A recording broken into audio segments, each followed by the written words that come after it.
In the quiet stillness of a hospital room, a humble nurse's life is forever changed when he's asked to care for one of the world's most revered figures, Pope Francis. As the Pope's health rapidly declines, the two form an unexpected bond that transcends faith and titles. But in their final moments together, the Pope whispers something that will leave you questioning the true meaning of life, love, and legacy. What was the secret message that no one else heard? If you are new here, then please subscribe this channel and show thumbs up by liking the video. Now let's move to this wonderful story. Ethan Phillips had worked as a nurse for many years, but nothing could have prepared him for the day he was called to care for Pope Francis, a renowned priest in his late 80s. Ethan had heard stories about the Pope, a man of great humility, deeply loved by all who knew him. But up until that moment, he had never met the man himself. It was a quiet afternoon when Ethan received the assignment, and he could feel the weight of the responsibility. Pope Francis had just come through a complicated surgery to remove part of his colon. The whole hospital was on edge. Even the Vatican was anxious about the Holy Father's condition. At the age of 84, Pope Francis was fragile, and any surgery at his age was a huge risk. Ethan knew he would need to be at his best, not only to monitor his health but also to provide the comfort and care that such an important man deserved. As Ethan entered the small hospital room, he immediately noticed something different. Pope Francis lay in the bed, pale and weak, connected to various tubes and machines. The room was filled with quiet beeps, a stark reminder of the precariousness of life. But there was something in the air, a calmness, a sense of peace that seemed to radiate from the Pope. Ethan stepped forward cautiously. As he adjusted the IV line, he felt the eyes of Pope Francis upon him. The Pope's gaze was not heavy with the weight of authority, but gentle, as though he were taking the time to truly see the person before him. Ethan, a little nervous, adjusted the IV and then looked up to meet Pope Francis's eyes. "What is your name, son?" the Pope asked, his voice soft and kind, not at all what Ethan had expected from someone of such stature.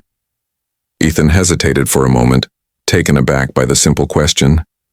Here he was, standing in front of a man who had led millions, a spiritual giant, and yet his tone was that of a father, a teacher, not a figure of authority. "I am Ethan Phillips, Holy Father," he said, his voice steady but filled with respect. Pope Francis gave a small smile, the kind that made Ethan feel at ease, as though this was just another conversation between two people. "Ethan," he repeated softly, "thank you for being here with me today." The words were simple, but they held a deep weight. In that moment, Ethan realized that Pope Francis was not just a figurehead. He was a man, fragile and human, in need of care just like anyone else. It wasn't the position he held that defined him, but the kindness in his heart. Over the next few days, Ethan visited Pope Francis regularly. He was assigned to monitor his progress, check his vitals, and make sure he was comfortable. But with each visit, it became clear that Pope Francis's presence was far more than just a patient's body in need of attention. There was something else, a connection that began to grow between them, despite the vast difference in their roles. One afternoon, while Ethan was changing Pope Francis's bandages, the Pope reached out and grabbed his hand. It startled Ethan, who wasn't expecting such a gesture. But when he looked down at the Pope, Pope Francis's eyes were steady, his grip firm despite his frailty. "You saved my life," he whispered, his voice raspy but full of sincerity. Ethan was caught off guard. "Holy Father, I only did what any nurse would have done," he replied, shaking his head in disbelief. "No," Pope Francis said softly, squeezing Ethan's hand tighter. "You did more than that. You listened when others hesitated. You acted when others hesitated. God used your hands in that moment." Ethan didn't know how to respond. There were no words to capture the depth of what Pope Francis was saying. For the first time in his life, Ethan felt as though he was doing more than just a job. He wasn't just a nurse to this man. He was something more. Days passed and their bond continued to grow. Pope Francis, despite his own pain and weakness, was always concerned about Ethan. He would ask him how he was feeling, if he had eaten, if he had slept well the night before. It seemed strange to Ethan that this man, a spiritual leader, a symbol of faith for so many, would care so much about someone like him. But each time Pope Francis would ask, Ethan could see the sincerity in his eyes, and it warmed his heart. One evening, as Ethan sat by his side, Pope Francis spoke again. "Ethan," he said softly, "you are doing more than you know. You bring light into dark places, even when you can't see it yourself." The words struck Ethan deeply. He had always thought that his work was simply what he was meant to do. But here was a man who saw something more in him. It was the beginning of something that would change Ethan's life forever. As the days turned into weeks, their connection continued to evolve. Pope Francis no longer saw Ethan as just a nurse. He saw him as a friend, someone to trust, someone to confide in. The two of them spent hours talking, not just about Pope Francis's health, but about their lives, their families, their hopes. Pope Francis shared stories of his youth in Argentina, of his early days as a priest, and of the path that led him to serve others. Ethan, in turn, shared stories of his childhood, his journey to becoming a nurse, and the challenges he had faced along the way. The small moments, those simple, quiet exchanges, were what Ethan cherished most. There were no grand gestures, no public displays of affection, just two people sitting together in a room sharing the beauty of human connection. In those moments, Ethan began to realize that true greatness wasn't about the titles or the roles we play in life. It was about the love we give to others, the care we offer, and the humility with which we live. And Pope Francis, in his vulnerability and humility, taught him this lesson every single day. As the first part of their journey together unfolded, Ethan knew that this was just the beginning of something much greater than he could have ever imagined. As the days turned into weeks, Ethan Phillips found himself drawn more deeply into Pope Francis's world. It was a world not of grandeur or ceremony, but one of quiet moments filled with compassion, humility, and gratitude. The Pope, despite his frailty, had an unwavering kindness that permeated every room he entered. Even though his body was weakening, his spirit remained a source of strength for everyone around him, especially for Ethan. Pope Francis's health was still fragile after his surgery, but with each passing day he showed signs of improvement. His resilience was remarkable. The Pope had always been a beacon of hope for the people around him, and now, as Ethan cared for him, it became clear that this simple man, despite his age and physical limitations, was still a source of strength, not only for others, but for himself.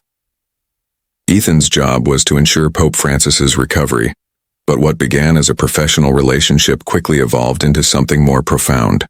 As the Pope's health slowly improved, so did the bond between them. Pope Francis continued to show deep concern for Ethan's well-being. He often asked, "Did you sleep well last night, my son?" His voice, though weak, carried a warmth that was impossible to ignore. There was no sense of hierarchy, no separation between patient and caregiver. Pope Francis treated Ethan like a friend, someone whose company he valued as much as the medical care Ethan provided. One evening, after a long day of work, Pope Francis turned to Ethan, who had been quietly tending to him, and said, "You know, Ethan, it's easy to forget the simple things in life when we're busy with the big things, but it's the little moments that truly matter. You've given me so many of those moments." Ethan was taken aback. It was a humbling moment. Here he was, just a nurse doing his job, and yet Pope Francis was sharing with him a deep truth that he had learned through years of wisdom and faith. It was one of the many moments that would shape the way Ethan viewed his role in life, in work, and in relationships. Their conversations grew more personal as the weeks went by. Pope Francis would often speak of his childhood in Argentina, of growing up in a humble village where he learned the importance of family, community, and faith. His stories were full of love and loss, joy and hardship. The more he spoke, the more Ethan understood that this man, who had touched the lives of millions, was also just a man, someone who had lived a life full of both beauty and struggle. In return, Ethan shared stories of his own. He told Pope Francis about his family, his upbringing, and the path that led him to become a nurse. He spoke about his struggles, his dreams, and his quiet hopes for the future. Through these conversations, Ethan began to understand the depth of Pope Francis's compassion. The Pope didn't see people as positions or titles. He saw them as human beings with their own unique stories. And in that moment, Ethan felt that he was not just a nurse to Pope Francis, but a true companion, a friend. There were quiet moments when Pope Francis, in his frail state, would express his gratitude for Ethan's care. "You've been a light in my life, Ethan," he said one morning, his voice hoarse but filled with sincerity. "Your presence is a gift, and I am grateful for you." It was in these small moments, these simple exchanges, that Ethan realized just how special his relationship with Pope Francis was becoming. It wasn't about the care he was providing, but the connection they were forming. Pope Francis's heart was as open as ever, and Ethan, despite his humble beginnings, was slowly realizing that this connection was not just a duty, it was a privilege. One afternoon, as they sat together in the quiet of Pope Francis's room, the Pope began to reflect on his years of service. "I never expected to become a pope," he said softly. "It was never my dream, but I've always tried to be the pope that God wanted me to be." His voice was steady, filled with humility and acceptance. "And now, in my old age, I realize that the most important thing is not what title we hold or how many people we lead. It's about the lives we touch, the love we give, and the kindness we show." Ethan sat quietly, listening intently. He was struck by the humility in Pope Francis's words. It was a reminder that the greatest leaders were not those who sought power or recognition, but those who lived with love, compassion, and a sense of duty to others. The wisdom in Pope Francis's words would stay with Ethan forever, guiding him not only in his career but in his life. The days that followed were filled with more quiet moments and profound conversations. Despite his weakened health, Pope Francis continued to be a source of light for Ethan. One evening, as the two of them sat by the window watching the sunset, the Pope turned to him and said, "You are not just here to care for my body, Ethan. You are here to care for my soul. And in doing so, you have become my friend. And for that, I am eternally grateful." The bond between them grew stronger with every passing day. Ethan realized that the relationship they shared was not bound by patient and nurse, but by something much deeper, something that transcended titles, positions, or roles. It was a friendship, a sacred connection that would stay with him for the rest of his life. And so, as the days continued, their journey together unfolded, not as caregiver and patient, but as two people who found something special in each other. They found a shared understanding, a mutual respect, and an unspoken trust that would remain unbroken no matter what the future held. In the face of Pope Francis's declining health, Ethan found himself more committed than ever to his role, not just as a nurse, but as a friend, a companion, and a witness to one of the most profound relationships he had ever known. In those quiet moments, Pope Francis's words resonated with Ethan. "It is the little moments that truly matter." And Ethan understood. These were the moments that would shape his life forever. As the weeks passed, Pope Francis's health began to decline once again. The Pope, once full of energy and warmth, now struggled with simple tasks. His body, frail and weak from age, was slowly giving out on him. Yet, even in his suffering, he remained serene. His eyes, though tired, still held that familiar kindness. He smiled more rarely now, but when he did, it was like a beacon of light, a reminder of his deep, unshakable faith. Ethan had witnessed many difficult moments in his career as a nurse, but this was different. Caring for Pope Francis had stopped being a job. It had become a calling. He was no longer just tending to a man of faith, a revered figure. He was caring for a friend, a man who had in so many ways changed his life forever. As Pope Francis's condition worsened, Ethan stayed by his side. His once bustling hospital room had become quieter, filled with the steady beeps of the machines that monitored the Pope's declining health. Ethan, unable to leave, decided to spend every night at the hospital, sleeping on a small cot beside the bed. He would wake up every few hours, checking on Pope Francis, ensuring his comfort. Despite his exhaustion, Ethan never once considered leaving. One particularly cold evening, as Pope Francis's breathing grew labored, Ethan sat by his side, his hand resting gently on the Pope's. He could see the pain in Pope Francis's face, but there was no fear. His eyes were filled with peace, as if he had already accepted what was to come. Ethan couldn't help but marvel at how calm the Pope remained, despite knowing that his time on earth was running out. "Ethan," Pope Francis whispered one night, his voice raspy but clear. "I'm ready." Ethan's heart ached. "Holy Father, please don't speak like that," he replied, his voice thick with emotion. "You're going to pull through this." But Pope Francis only smiled softly, his hand weakly squeezing Ethan's. "No, my friend," he said. "I've lived a full life, and I'm at peace. I have no regrets." Ethan looked at the man who had been a father to him in so many ways, who had guided him, supported him, and shown him what it meant to live with grace and humility. The Pope's acceptance of his fate was humbling.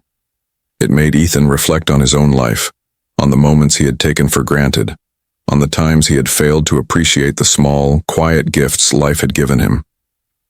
In the days that followed, Ethan noticed Pope Francis's health deteriorating further. His breathing became shallow and the sparkle in his eyes began to fade. But even as his physical strength waned, his spirit remained intact.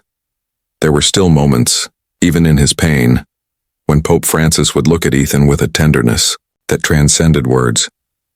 "You've been a guardian angel to me, Ethan," he said one evening, his voice barely a whisper. "I know that God sent you to me." Ethan fought back tears. "I'm just doing my job, Holy Father. You've taught me so much I couldn't have asked for a better teacher." Pope Francis reached out, gently brushing Ethan's hand with his fingers. "I may not have been the Pope I was supposed to be, but I've always tried to be the Pope God wanted me to be." Those words struck Ethan deeply. He had never heard someone speak with such honesty, such humility. Most people in positions of power and influence would never have admitted to such vulnerability, but Pope Francis was different. His strength did not come from his title, his position, or his achievements.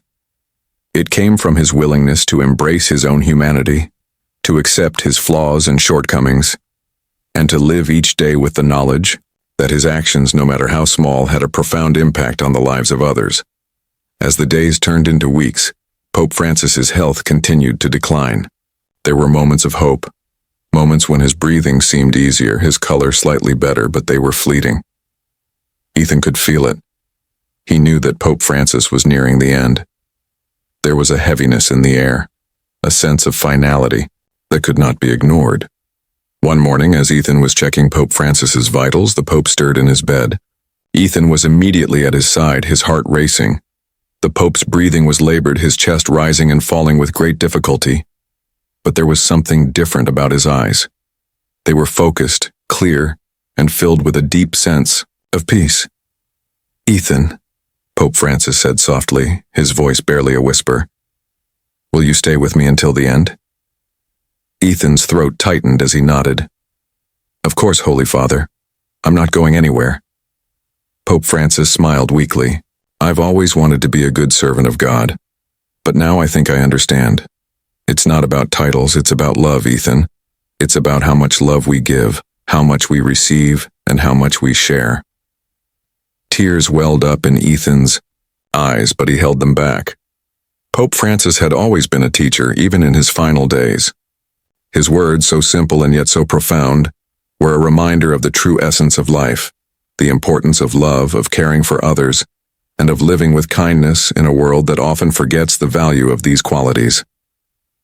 As Pope Francis closed his eyes, the light in the room seemed to dim, and for a moment everything was still. Ethan held his hand, not knowing how much time they had left together. He stayed there for hours, watching over the man who had taught him so much about faith, humility, and the power of love. Pope Francis, despite his suffering, had always been at peace. And as Ethan sat beside him, he realized that the true legacy of this humble pope would not be found in his title, nor in the countless ceremonies he had led. It would be found in the simple everyday acts of love and kindness he had shown to those around him. And so, with each passing moment, Ethan held on to the memory of the man who had touched his life in ways he would never fully understand. The man who, until his last breath, continued to teach Ethan about what it truly meant to live a life of love. As Pope Francis's breathing slowed, Ethan knew that their time together was drawing to a close. But he also knew that this was not the end. The lessons Pope Francis had taught him would stay with him for the rest of his life. The love, the kindness, the humility. These would be the gifts that Pope Francis had left behind. Ethan closed his eyes for a moment, silently thanking the Pope for everything he had given him. When he opened his eyes again, Pope Francis had slipped into a peaceful sleep, his face calm and serene. And for the first time in weeks, Ethan allowed himself to relax, knowing that the man who had taught him so much had found the peace he had longed for. As the hours passed, Ethan stayed by his side, unwilling to leave until Pope Francis's soul had passed from this world. And when the moment came, it was as peaceful as everything else in the Pope's life had been. Quietly, gently, Pope Francis let go, and Ethan was left alone in the room, holding the Pope's hand in his own. It was a moment of deep grief, but also of profound gratitude, for Ethan knew that he had been blessed to witness the final moments of a truly great soul, and that his own life had been forever changed because of it. The days following Pope Francis's passing were a blur of emotions for Ethan Phillips. The peace that had filled the room during the final moments of the Pope's life now felt like a distant memory. The room, once so filled with life, was now quiet, almost unbearably so. The hum of the medical machines had stopped, and all that remained was the stillness of the space. Ethan had never experienced a loss like this before. Though he had cared for many patients over the years, none had left the kind of imprint on his soul that Pope Francis had. The Pope was not just a figure of spiritual authority, he was a friend, a mentor, a guiding light. Ethan had walked with him during his final days, and now without him, the world felt colder. The morning after Pope Francis's passing, Ethan stood beside the Pope's bed, holding the small wooden cross that Pope Francis had always kept by his side. It was the same cross that had been handed to him in the final moments, a quiet gesture that spoke volumes. Ethan knew that it wasn't just a symbol of faith. It was a reminder of everything Pope Francis had taught him. The cross was worn smooth from years of prayer and care, a physical representation of the Pope's quiet devotion. As Ethan turned the cross over in his hands, memories flooded his mind. Memories of the countless hours they had spent together, the stories they had shared, the wisdom Pope Francis had imparted to him. Ethan held the cross close to his chest, feeling the weight of it. It was as though the Pope was still there, guiding him, watching over him. It was in that moment that Ethan realized the true legacy of Pope Francis. It was not in the title he had carried or the grand speeches he had made, but in the way he had lived his life, with humility, kindness, and a deep, unwavering love for others. As the funeral preparations began, the world outside the small hospital room seemed to move at a faster pace. News of Pope Francis's death had spread quickly, and leaders from all over the world sent their condolences. But for Ethan, none of that mattered. The world's grief, the accolades, and the ceremonies, none of them could compare to the loss he felt in his heart. The funeral was held in a grand church filled with mourners from all walks of life. There were dignitaries, religious leaders, and thousands of faithful who had gathered to say their final goodbyes to a pope who had changed the world. Ethan stood quietly in the back, his eyes fixed on the altar where Pope Francis's body lay. He could feel the weight of the moment, the gravity of the legacy that Pope Francis had left behind. But even in the midst of all the ceremony, Ethan couldn't help but think about the small moments, the quiet conversations, the acts of kindness that had defined their time together. Those were the moments that had made the deepest impact on him. As the service continued, Ethan's mind wandered back to their last conversation. He remembered how Pope Francis had asked him if he believed heaven was a beautiful place. Ethan had answered with certainty, but Pope Francis had responded with such peace, saying, "It's not the place, Ethan. It's the people we love waiting for us." That simple, profound statement echoed in Ethan's heart as the funeral came to a close. He realized that Pope Francis had understood something that many people never do, that love, not power or prestige, was the true measure of a life well lived. After the service, Ethan returned to the quiet of the hospital room, where everything had begun. The bed was empty now and the room was stripped of all its personal belongings. It felt strange, as though Pope Francis's presence had never been there at all.